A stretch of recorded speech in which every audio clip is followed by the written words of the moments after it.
Welcome back and thanks for joining us tonight here on In Focus. Now, a report by a rating agency that specializes in the rating of soundness of governance in municipalities and state-owned enterprises, among others, has warned that South African municipal sector, with the exception of the Western Cape, is about to collapse financially. The report points out that for the year to June 2021, all 108 municipalities tracked by Ratings Africa had a combined 23 billion rand and an accumulated deficit of 54 billion rand. It further warns that government should acknowledge the impending doom and begin to act in earnest. Joining us for his take on the report is Dumisane Magagula, General Secretary of the South African Municipal Workers Union. But Magagula, good evening and thank you very much for your time here on In Focus. Firstly, let's just get your immediate reaction to hearing that kind of statistics. And those numbers certainly must be disturbing to you and your members. Well, good evening, Tabo, and to your viewers. Indeed, these news come to us and bring out the matters that we've always been raising in local government. And it speaks to job security of municipal workers, but most importantly, it speaks to the dilapidating service delivery that will go to our communities, which is just unacceptable. Yeah. How do you insulate your members and from the deteriorating situation of local government finances? Look, the issues in local government currently are mostly around funding for local government. Most of the problems that we have in government now, especially local government, about the money that comes in and how it is managed. And we all know that municipalities have streams of funding that come into the municipality in the form of the rates and taxes, that is revenue collection, in the form of the equitable shares that go to municipalities to set off for the poor communities that cannot afford to pay for rates and taxes, but also there are other forms of grants that go to the municipalities. And the challenge that we have now is that grants and funding that go to the municipalities leave municipalities in dire straits. There is also a challenge of corruption, which is mostly at the level of management. Yes, municipal workers have a role to play, but it becomes difficult for a municipal worker to deliver service if there are no tools, if there is no skilling, and if there is no funding for the service that they should offer. Yeah. Are you not worried at all that this could begin maybe to have impact on the jobs of your members, where municipalities would say we need to cut down on employees because of the kind of financial collapse that we are dealing with here? We are definitely concerned for municipal workers. Firstly, municipal workers are residents of the municipalities where they work. And if services are not coming, it means that municipal workers are also not living in healthy environments. But also there is a matter of job security.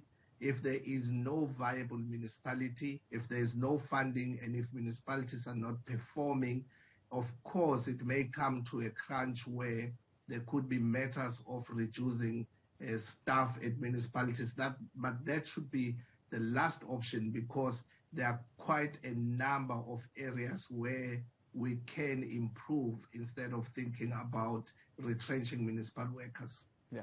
So how do you go then to the bargaining table with this kind of information?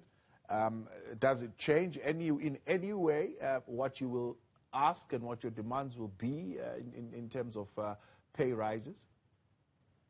Look, budgets is what determines what would be the demand when you go to wage negotiations. Budgets of municipalities look very good, but the challenge that we have is that the income is not substantiating what appears in the budget. And when that money is released to the municipalities, you also have a problem of corruption, you have a problem of maladministration, and as a result, it then becomes a problem even for those that are employed in municipalities. But these are the areas where we need improvement. Firstly, the funding model. Municipalities are neglected by the government. There isn't enough funds that go to local government. There isn't enough of equitable shares that go to local government because of how equitable shares are calculated. And these are the areas that need to be corrected. And there is a matter that we have always been raising.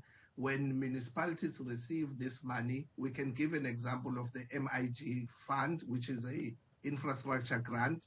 That money, most of the municipalities take it back to National Treasury because they don't have engineers, they don't have skill, they're not attracting enough skill, they're not paying engineers, they're not training engineers. And as a result, it becomes a problem where monies are available, but there isn't enough capacity to implement. So have you made submissions around the calculation or the formula on equitable share? As far as you're concerned, I mean, how adequate, how much is enough? Yeah, maybe what we need to explain is equitable share is calculated on factors, and one of the factors is the number of the population in a certain area. Now, in rural municipalities, we all know that there are lesser number of people, but it is a large geographical area. But there are lesser number of people that live in rural areas. And most of those people who are in rural areas are not people that are working. It's mostly elderly, and it's mostly young people who are not yet employed. And the equitable share will then take into consideration that number. Now, what we've always said is the number of the population is not going to assist because those municipalities don't have any other income except for rate and taxes. We know that government buildings will not be found in most of the rural areas. They are in towns, they are in metros, and as a result, these smaller municipalities will always struggle with income. So that's where we say that we need to change the funding model. We've raised these matters through NEDLAC and through COSATU, and we have spoken over and over again to government to say whatever the kind of the funding that goes to municipalities, if it is not reviewed, it's going to leave municipalities in dire straits. Yeah. Now, due to COVID-19, and I suppose you know this better, fiscal consolidation, the budgets have been reduced, and the amounts flowing to municipalities as well were reduced quite significantly. The amount that government shares to municipalities has been reduced, I think, in metropolitans by about 2.7 billion, I suppose, from the general fuel levy sharing, and by 14.7 billion rands general what we are talking about share that they are given at this particular point in time. Now, during this time, then what conversations are you having with your alliance partners? Look, we all know the results of the pandemic. We are aware that there is serious impact on the economy due to the pandemic, but municipalities must also tell the truth. When the economy was down, the demand for service delivery also went down. There is quite a lot of saving in those areas, and it is a proven fact. So as much as there is now reduction of the budget or monies that go to municipalities, it has to be set off by whatever saving that should have been made. Unfortunately, municipalities wasted money on overspending on COVID-19, overspending on the PPEs, and as a result, we have this challenge that we have now. But the conversations that we are having is there should be a way, whatever the communities deserve service delivery. Even if there is lower budget, service delivery and minimum service delivery that is required for communities must go to the communities. There can't be a compromise over it. Even communities who are poor have to receive service delivery because government and municipalities is not a profit-making organization. It is an organization that by the Constitution of South Africa, we should deliver services to the communities. It's the work that should be done, and it's binding on municipalities. Well, Magagula, I appreciate your time. Thank you so much.